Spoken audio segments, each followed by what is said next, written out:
Olá, seja bem-vindo ao canal, e hoje iremos fazer a leitura de mais uma obra de Neville Goddard, onde aprendemos a desenvolver o poder de sua mente e do seu eu superior. Mas antes de iniciar, peço que se inscreva no canal, deixe sua curtida e comente se esse livro te ajudou de alguma forma. Isso nos ajuda bastante para continuar a trazer conteúdos incríveis para vocês. Bom estudo! A falsidade é profética. Palestra realizada em 8 de janeiro de 1965. Neville Goddard. A falsidade é profética. Se há evidência para uma coisa, realmente importa o que os outros pensam ou desejam sobre o assunto. Se eu pudesse apresentar a evidência de que uma mentira, se persistida, se tornará um fato. Isso se baseia na afirmação simples de que a imaginação cria a realidade. Então você pode sonhar esta noite, não baseado em fatos, não baseado em nada que o mundo lhe dirá, apenas baseado puramente em um desejo. E se você conseguir se convencer da realidade do estado imaginado, eu lhe digo por experiência que isso se tornará um fato. É por isso que afirmo que a falsidade é profética. Muitos de nós encontramos a maior força do mundo, a força de tatear, mas porque não é o que esperávamos, nós a descartamos. A maior força do mundo é chamada nas Escrituras de Jesus Cristo. Paulo descreve Cristo como o poder de Deus e a sabedoria de Deus. 1 Coríntios 1, versículo 24.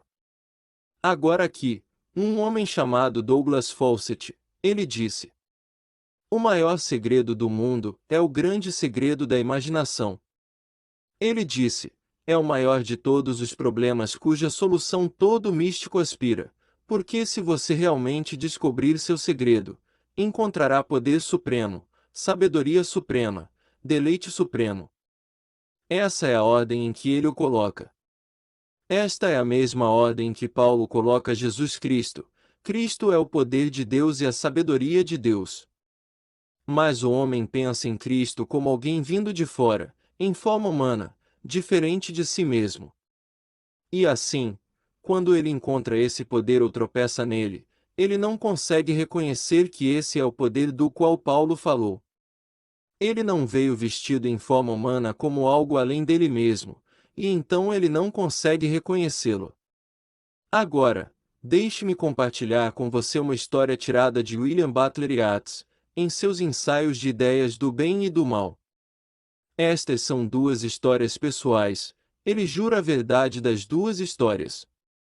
E então ele conta uma terceira história, que acho que muitos de vocês devem ter lido. Mas a primeira história é esta. Ele disse: eu estava passando um tempo em Paris. Eu estava hospedado com alguns amigos em Paris. Acordei uma manhã, bem cedo no domingo de manhã, desci, e ao descer, estava contando a mim mesmo uma daquelas histórias bobas e estúpidas que o homem conta apenas para si mesmo, que se aconteceu algo que não aconteceu, eu poderia ter machucado meu braço. Então me imaginei com o braço na tipóia. Ao passar, vi a empregada limpando a mesa para o café da manhã. Eu a cumprimentei. Atravessei a porta para pegar o jornal da manhã, e quando voltei, meu anfitrião e minha anfitriã me encontraram na porta e perguntaram sobre meu braço ferido. Disseram que a empregada lhes dissera que eu estava com o braço na tipóia. Bem, eles viram que meu braço não está na tipóia, ou eu tinha meus papéis em um e o outro livre. E então eu expliquei a eles o que tinha acontecido. Eu havia lançado um feitiço sobre aquela empregada tão vividamente que ela me viu como eu me via. Eu tinha me imaginado com o braço quebrado ou ferido, e tão vividamente assumi isso enquanto caminhava apenas olhando para ela que ela me viu com mais do que os olhos da mente. Ela viu isso como algo real, felizmente para ele, porque estamos sempre colhendo o que plantamos. Ele plantou uma semente de automutilação. Se ele não tivesse sido lembrado de sua própria plantação estúpida, ele a teria colhido em um futuro não distante, mas ele não teria se lembrado de que a plantou. Vemos nossa colheita e não reconhecemos nossa própria colheita. Ele teria pisado em alguma casca de banana ou alguma outra coisa e machucado o braço, mas nunca o teria relacionado a algo que havia feito em sua imaginação. Mas isso aconteceu tão rápido, tudo em questão de horas. Ele desceu, viu a empregada, imaginou-se com o braço ferido. Ela o viu como ele se viu, contou ao anfitrião e à anfitriã, para que quando voltasse lembrasse de uma coisa estúpida que ele tinha feito, e, portanto, ele o ridicularizou, trazendo-o à luz e discutindo. Agora, ele percebeu que o próprio poder que ele colocou em movimento que poderia fazer isso com uma empregada era Cristo. Ou William Butler Yeats ainda procurava um Cristo pessoal fora de si mesmo. Eu não acho que ele estava procurando por algo fora de si mesmo. Ele era um daqueles irlandeses sábios e maravilhosos, como os A.S., pessoas completamente diferentes, os místicos do mundo. E tenho certeza de que ele encontrou nessa experiência Jesus Cristo como sua própria e maravilhosa imaginação humana. Quando ele o encontrar no verdadeiro sentido da palavra, ele vai se encontrar. Você nunca o encontrará a não ser que o encontre através do simbolismo. E assim como ele nasceu, Yeats vai descobrir que ele nasceu. E assim como descobre a paternidade de Deus, Yeats a descobrirá. E assim como ele descobriu a subida da serpente no deserto, ele a descobrirá. E assim como o Espírito Santo desceu sobre ele em forma corpórea, na forma de uma pomba, Yeats o descobrirá. Ele saberá quem Cristo realmente é. Cristo é sua própria maravilhosa imaginação humana. Agora, isto é o que ele disse, próximo ao mesmo tempo, uma tarde, logo após esta coisa acontecer comigo, eu pensei intensamente sobre um colega. Eu queria entregar uma mensagem para ele, mas hesitei em colocá-la na forma de uma carta. Então, 2 dias depois de pensar atentamente em meu colega, uma carta veio de centenas de quilômetros de distância daquele aluno. Ele disse em sua carta para mim que de repente eu apareci em um hotel entre muitas pessoas. Ele se aproximou de mim e eu parecia estar em forma corpórea, eu parecia tão solidamente real quanto já fui para alguém. Ele me pediu para sair e voltar mais tarde, quando as pessoas tivessem partido. Naquela noite, depois da meia-noite, voltei e dei a ele a mensagem que ele incluiu em sua carta para mim, a mensagem idêntica que eu pretendia dar a ele. Agora, ele disse, não tenho conhecimento consciente dessa visita, mais nenhum. Lembro-me do incidente do braço ferido. Isso foi apresentado tão vividamente que eu poderia relacioná-lo com o que eu tinha feito. Mas isso, eu não tenho nenhum conhecimento consciente. Vou lá para o hotel entre inúmeras pessoas, e depois volto depois da meia-noite para ser visto pelo homem, e entregar uma mensagem que ele poderia escrever no papel, que tem em minha posse. Tenho a carta dele me dando a mensagem que ele disse que recebeu de mim. Não tenho conhecimento disso. Mas, ele disse, para mostrar a você que os outros também pensavam como eu penso, vou agora contar mais uma de minhas próprias experiências pessoais, embora eu possa contar coisas que assustariam a imaginação, mas agora vou citar, disse ele, a história de O Erudito Cigano de Joseph Vandal. E ele cita a história do erudito cigano que inspirou Matthew Arnold a escrever seu poema sobre o erudito cigano, e esta é a história. Havia um rapaz na Universidade de Oxford, mas a pobreza o levou a interromper seus estudos, e aí a pressão foi ficando cada vez mais intensa, porque ele tinha que viver, e aí ele se juntou a um bando de ciganos, um grupo de ciganos. Um dia, por acaso, passaram dois e eles o reconheceram e ele os reconheceu, eram amigos dele em Oxford. Com um sinal, pediu que não o identificassem no meio dos ciganos. Então ele foi até um deles e disse a este, leve seu amigo para uma pousada e eu irei acompanhá-lo em breve. O que ele fez? Eles perguntaram, por quê? O que é isso de você? Um estudante de Oxford. morando com esse grupo estúpido de pessoas.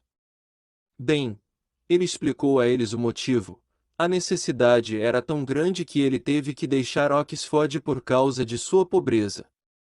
Mas eles não são os impostores que você pensa que são. Eles têm uma tradição peculiar de aprendizado, que eles me ensinaram, e eu adquiri tudo isso, e acrescentei ao que eles me deram além do que eles mesmos podem dar. É tudo sobre o poder da imaginação.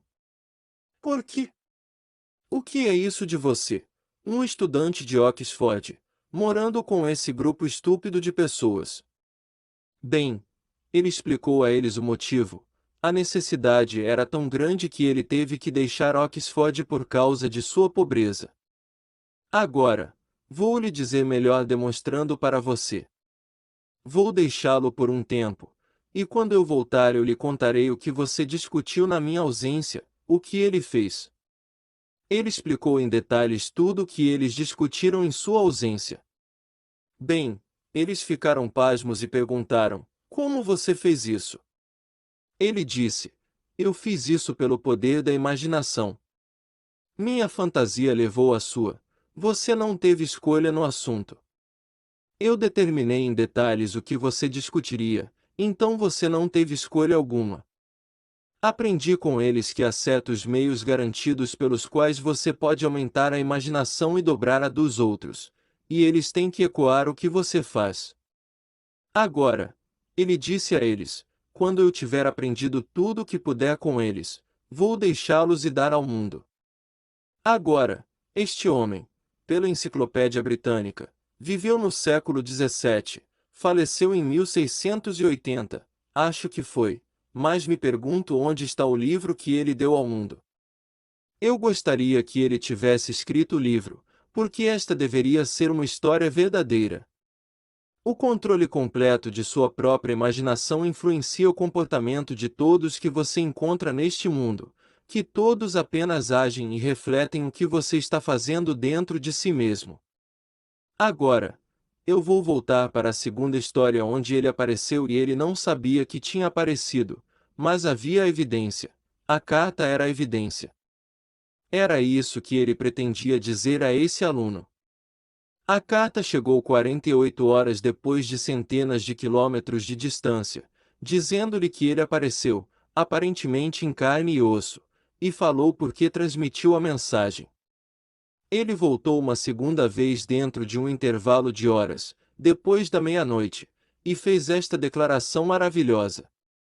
Bem, muitos anos atrás na cidade de Nova York, uma amiga muito querida minha, uma velhinha, ela era uma querida, seu nome era Alice Bentley, todos nós a chamávamos de Ali Ben. Ela era uma criatura estranha, esquisita, amiga de Gurdjieff, Ouspensky, aquela multidão inteira era íntima de Ali Ben. Na verdade, eles alugaram seu estúdio no Carnegie Hall, que ela manteve até o dia em que morreu. De fato, em 1939, quando a guerra estourou na Europa, eu estava passando 2 semanas na casa dela na fronteira canadense, um lugar estranho, fileiras de árvores onde os machos podiam, se quisessem, tomar sol luz de um lado e as fêmeas do outro. Mas ali não se importava se eles se misturassem.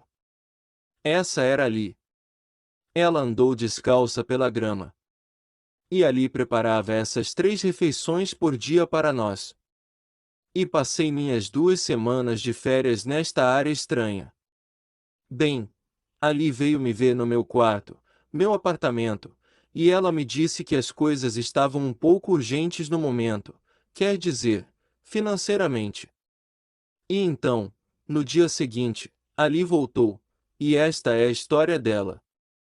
Ela disse, esta manhã, nas primeiras horas da madrugada, e mencionou o nome da senhora que era a chefe dos 7 restaurantes do hotel onde ali morava.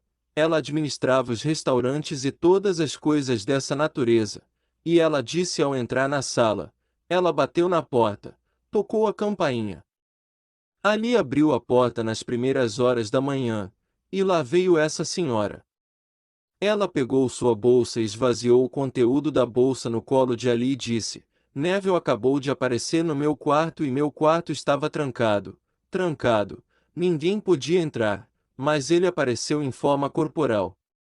Ele disse: vá até ali e dê a ela tudo o que você tem em sua bolsa. Ela disse. Era uma voz tão autoritária que eu não pude resistir. Então aqui estou eu apenas obedecendo a uma ordem. E é toda sua. Bem, ali precisava daquele dinheiro naquele momento para pagar o aluguel. Agora, eu conscientemente não poderia ter feito isso. Na verdade, eu não teria feito isso.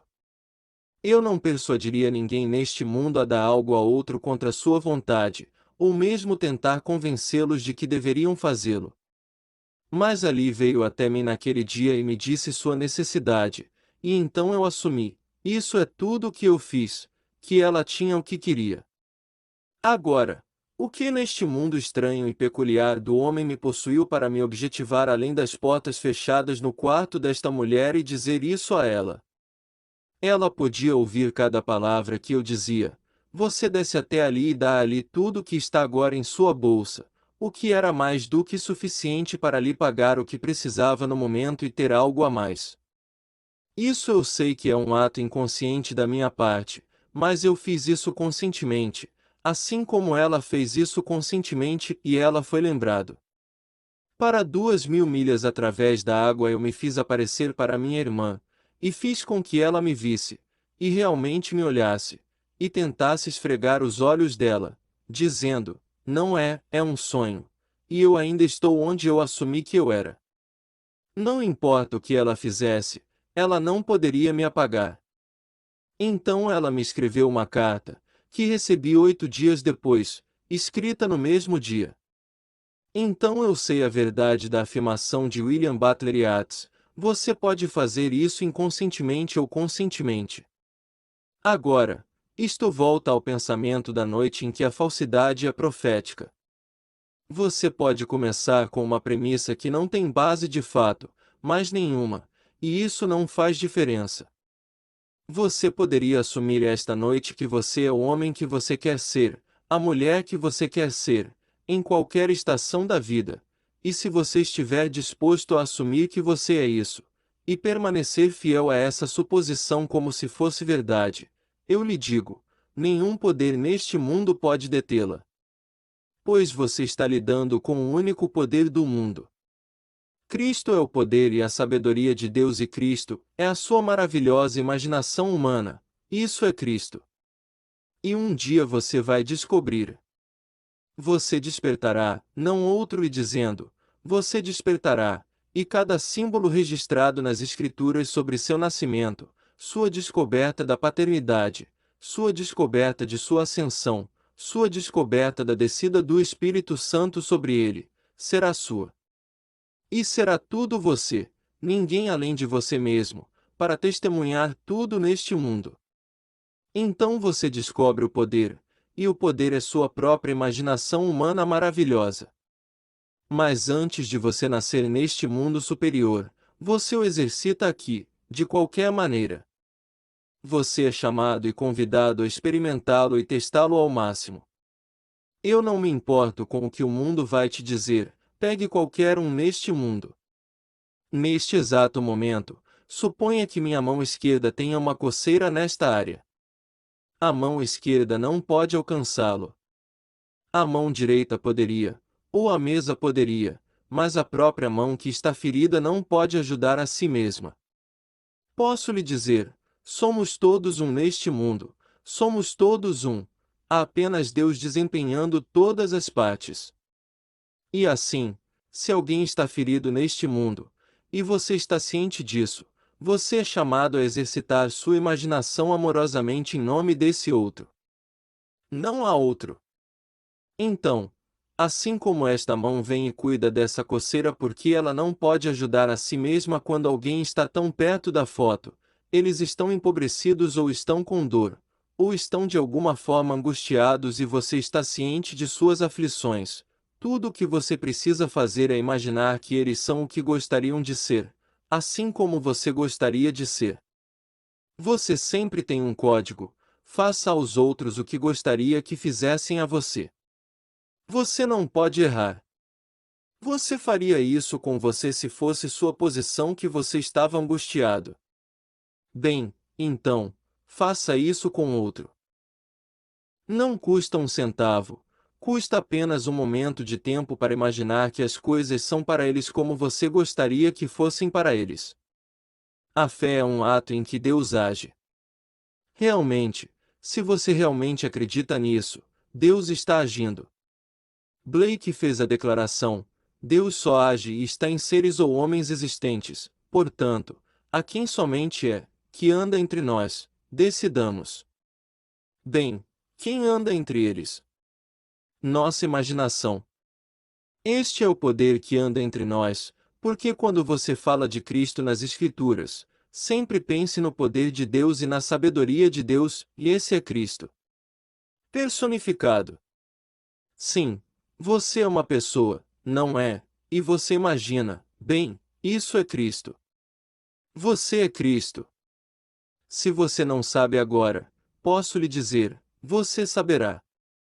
Você saberá no dia em que nascer, quando você nascer do alto, você saberá. E nenhum poder neste mundo, nenhum ser neste mundo, poderia dissuadi-lo disso. Eles não podem fazer isso.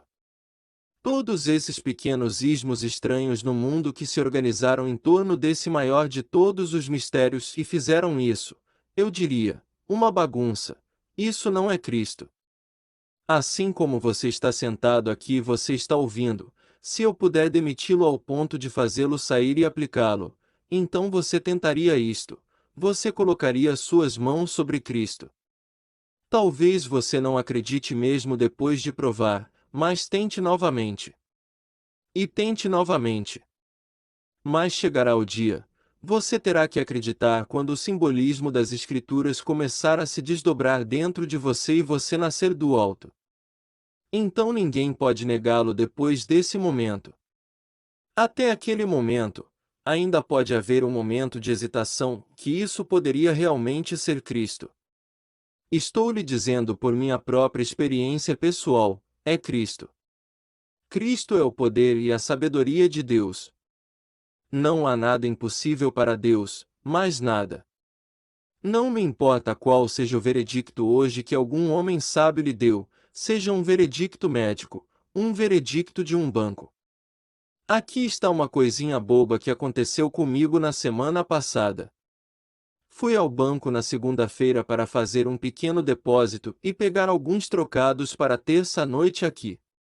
Do banco, fui ao Martindales e comprei o New York Times e algumas revistas. Então fui ao Jurgensen's e comprei um pequeno item, na Beverly, e depois fui para casa. Não tive ocasião de verificar dinheiro, não verifico dinheiro, e assim no dia seguinte, a caminho do barbeiro, senti, bem, tenho o suficiente para lhe pagar.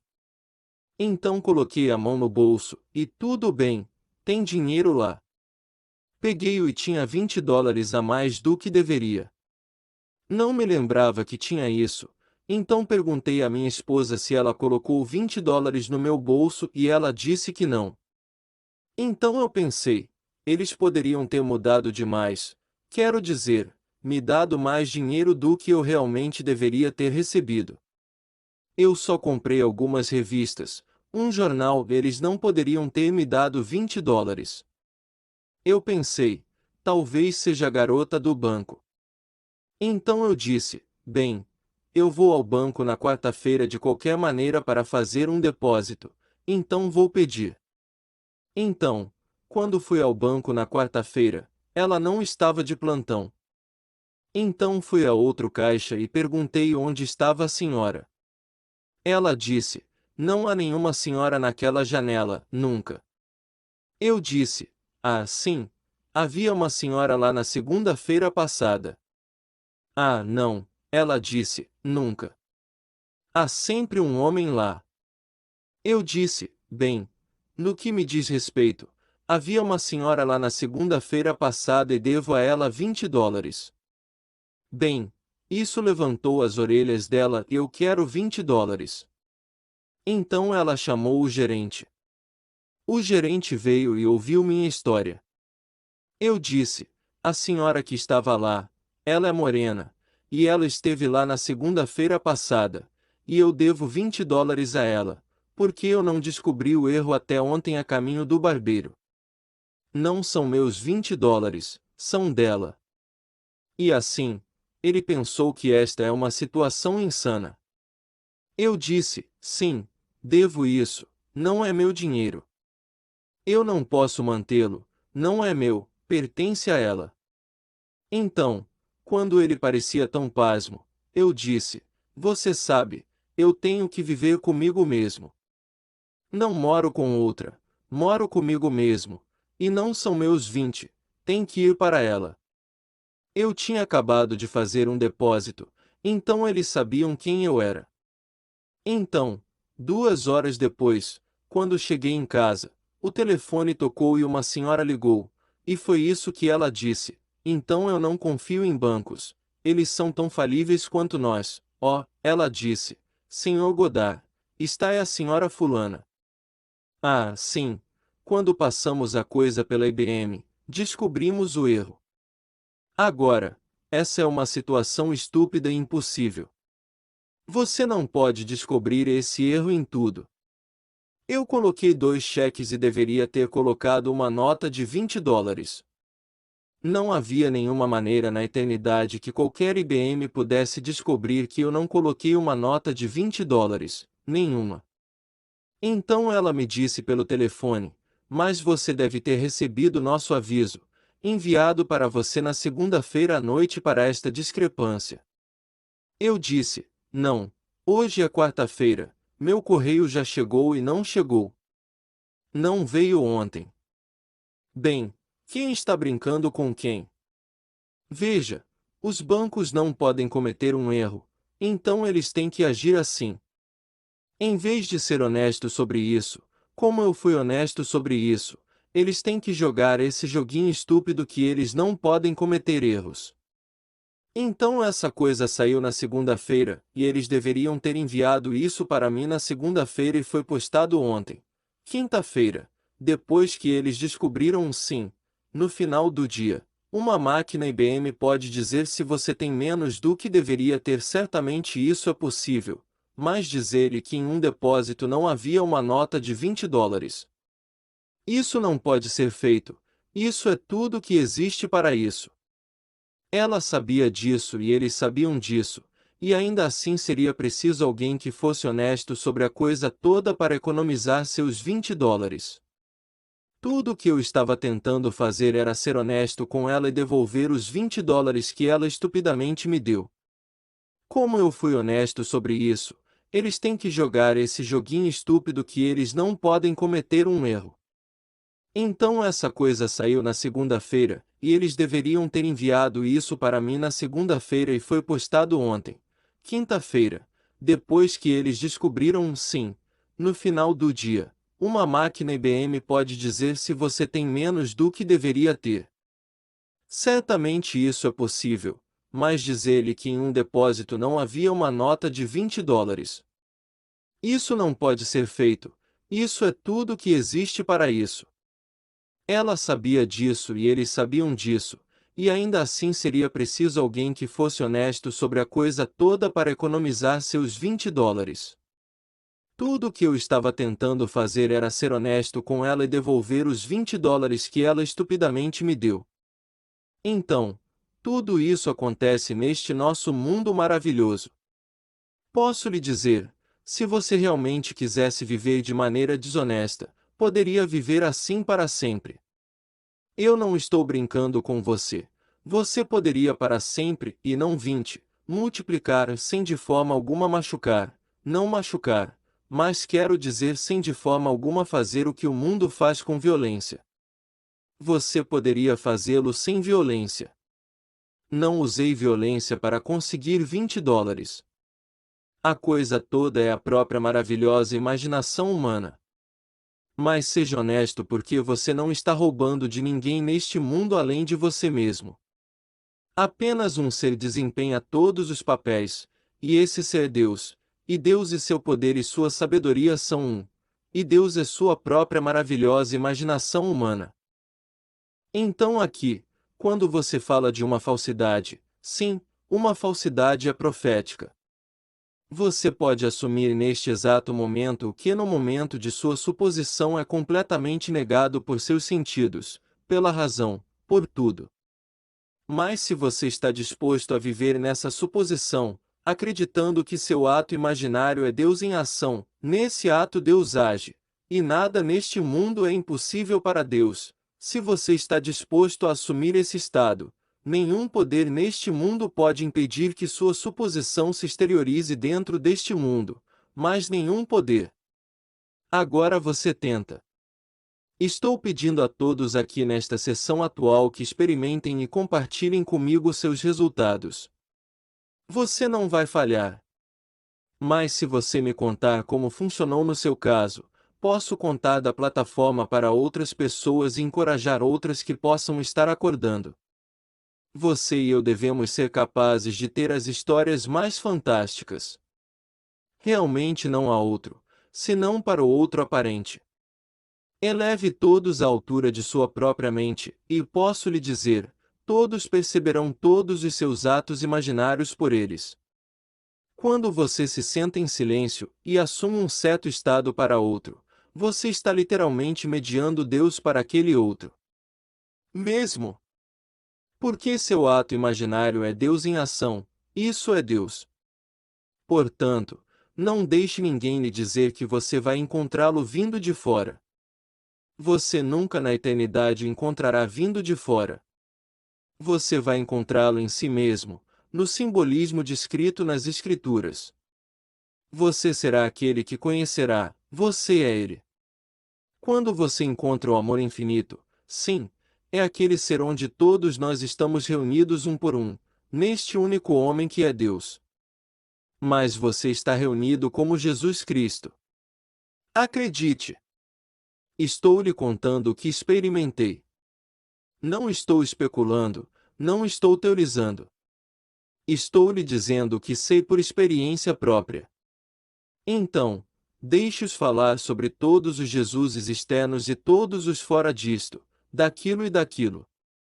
Ouça estas palavras de Blake: não conheço nenhum outro cristianismo e nenhum outro evangelho além da liberdade tanto do corpo quanto da mente para exercer as artes divinas da imaginação, um mundo real e eterno do qual este mundo vegetal é uma mera sombra, e no qual viveremos em nossos corpos eternos e imaginativos após a morte desses corpos mortais vegetais. Jerusalém, gravura 77.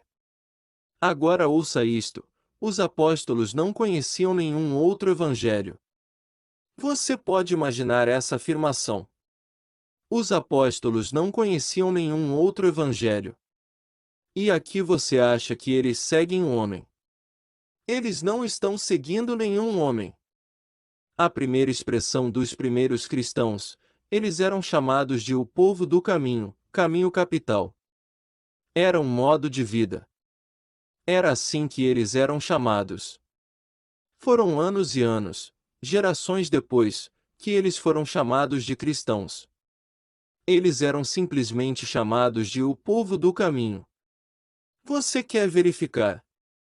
Leia o capítulo 9 do livro de Atos, que originalmente fazia parte do livro de Lucas, versículo 2. Eles eram um livro. Apenas nossos pais da igreja separaram os dois livros e os dividiram pelo livro de João. Mas Lucas Atos uma vez formou um livro. Assim, os primeiros seguidores desse mistério fantástico foram chamados de o povo do caminho. E assim, este é o caminho. Qual o caminho? Ele disse: eu sou o caminho. Você não pode dizer: eu sou. Bem, esse é o caminho. O caminho para quê? O caminho para tudo neste mundo, mas, especificamente, o caminho para o Pai. Ninguém vem ao Pai senão por mim. Jó 14, versículo 6. Eu direi exatamente quem ele é e ele nos diz exatamente quem ele é: eu sou o Pai. E ainda, eu vou me levar ao Pai. Sim, eu sou o Pai e os conduzirei ao Pai. Bem, como você pode me levar ao Pai? Você diz que é o Pai. Bem, você segue meu caminho. Eu sou o caminho. Eu sou a verdade. Eu sou a luz, revelou. Você a segue de perto e chegará o dia em que acontecerá em você, e você saberá que você é o Pai. Então, eu sou o Pai, disse ele, eu sou o caminho para o Pai. Então este é o caminho que todos vêm ao Pai. Que mistério! Não nos é dito, grande é o mistério de nossa religião. O homem pensa que é algo lá embaixo em algum estado secular. Não é assim.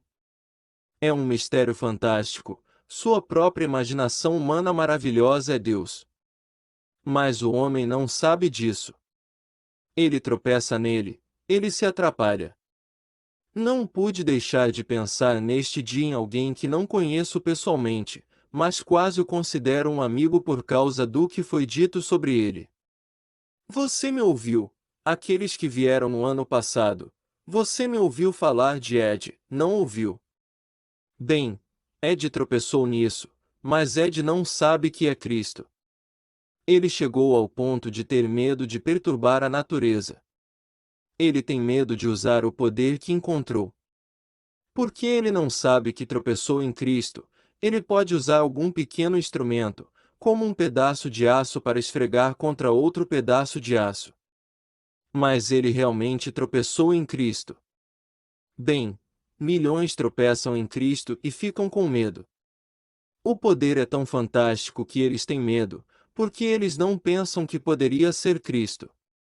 Eles estão procurando que ele venha de fora de alguma forma peculiar, como os artistas ao longo dos séculos o pintaram, e você não vai encontrá-lo dessa maneira. Assim como lhe dissemos na terça-feira passada, ele vem desconhecido, sem nome, e de repente você é ele. Você realmente descobre que você é o ser que você adorou no passado, ouviu falar no passado e seguiu no passado. E de repente você é ele. Pois tudo o que é dito sobre ele acontece com você, e você é ele.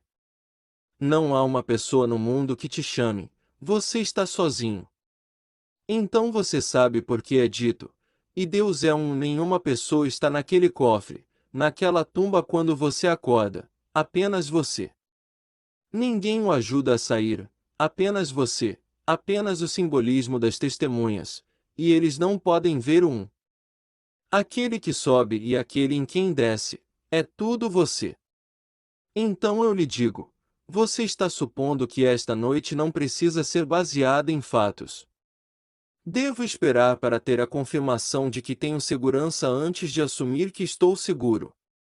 Bem, isso não é poder, isso não é nada. Quando não estou seguro, quando estou inseguro, ouso supor que estou seguro. Quando estou doente, como lhe é dito no livro de Joel, diga o fraco, sou forte. 3. Versículo 10. Se algo está errado, ouso supor que as coisas são como eu desejo que sejam, então posso provar esse poder. Mas esperar que as coisas mudem primeiro no mundo, não me importo com o que o mundo vai te dizer. Teste esta noite e teste Cristo em você. Jesus Cristo no homem é a esperança da glória. Colossenses 1, versículo 27. E Jesus Cristo em você é sua própria maravilhosa imaginação humana. Pode parecer blasfêmia, pode parecer que isso é o cúmulo de algo que não deveria estar no mundo, mas estou lhe dizendo por experiência própria. É verdade. Em cada geração acontece com aquele que foi enviado. Quando você é chamado e enviado, ouça atentamente as palavras. Para os judeus é uma pedra de tropeço e para os gregos é loucura, mas para os que são chamados, Cristo é o poder de Deus e a sabedoria de Deus. 1 Coríntios 1, versículo 24. E a sabedoria de Deus é mais sábia que os homens, e a loucura de Deus é mais sábia que os homens, e a fraqueza de Deus é mais forte que os homens. Bem, não é tolice dizer que sou o que tudo nega. Bem, a loucura de Deus é mais sábia que os homens, então você simplesmente assume a mentira e prova que a falsidade é profética. Se você for fiel à sua suposição, nenhum poder no mundo poderá detê-la. Pois se Yeats contasse a história verdadeira, só sei que as histórias que lhe contei sobre mim, sobre Ali Ben e sobre minha irmã eram verdadeiras.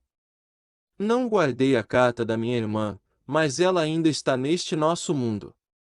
Minha esposa estava presente quando a carta chegou e um amigo meu, que agora mora na Flórida, estava presente na noite em que a carta chegou, e assim temos evidências tangíveis de que fui visto.